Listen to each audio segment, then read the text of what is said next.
Yes, you could say I'm a badass. My mother was the nymph Chericlo. She got knocked up by a shepherd named Everez. Mom named me Tiresias. She followed the goddess Athena, and I admired Athena too, a little too much. I saw Athena naked, an image always before my eyes. Hell, it's the last thing I ever saw. I was a kid. I was walking along the banks of a stream, and there she was, Pallas Athena, bathing. I gaped. She struck me blind, and my mom begged her to undo the curse. Athena couldn't take it back, so she cleaned out my ears instead. She let me understand birdsong. I hear all that birds know about men and comment on when they're flying overhead. I learn about the past and future just listening to the beating of birds' wings in flight or when they rustle on a branch. Yes, Athena took away my eyes, but she gave me another kind of vision, a gift of prophecy.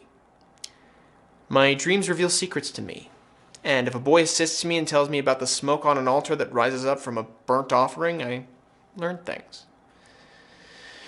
Athena isn't the only goddess I've crossed. I've also mixed it up with Hera. Some say she struck me blind for killing 2 snakes having sex. That is rank slander. I have no problem with snake sex. If they coil up together, why don't I interfere? But one time, Zeus and Hera were arguing, as they do. Hera said men enjoy sex more, and Zeus said women enjoy sex more. And I said women feel more pleasure, and that annoyed Hera. With Zeus running around deflowering maidens as a bull and a swan, and Hera told himself it was his libido. He just couldn't help it. She said if I thought sex was so great for women, I should be one. And so, for 7 years, I was a woman. And I did enjoy sex, though I have to say I've had a pretty good time as a man also. As a woman, I became Hera's priestess, no hard feelings, and I knew a lot of guys. I gave birth to my daughter Manto, who shares my gift of prophecy, but Zeus seemed to think my dignity had been insulted. He made me a guy again and granted me the span of 7 lives.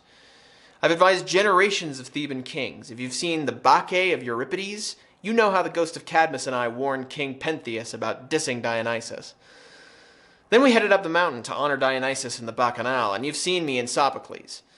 When Oedipus mocked me for my blindness, I mocked him for his, though he still had his eyes. I warned him against asking questions he didn't want answered about how King Laios died. I warned him about the obscenity of his marriage and who he really was to his wife and to his children. And here was an arrogant king who didn't want to know that he had killed his father and married his mother.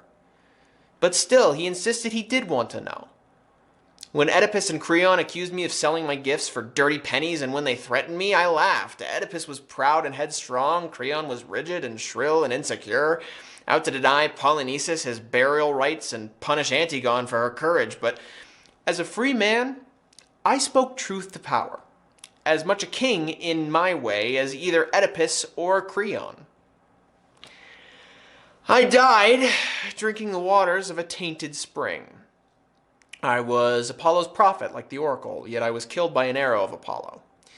It was a mercy killing. The poison waters had sickened me. I had lived many centuries. I had seen the 7 try to invade Thebes and the folly of Creon in the aftermath. I was ready to go. When Odysseus visited the land of shades, I knew him at once. I warned him of Poseidon's wrath over the blinding of the Cyclops' eye. I told Odysseus how to get past the Scylla and Charybdis and make it home to Ithaca and end his odyssey at last. Yes, as a shade, I am what I was when I lived. A badass. A nobody who speaks truth to power. And a blind man who sees far more than the rest of you.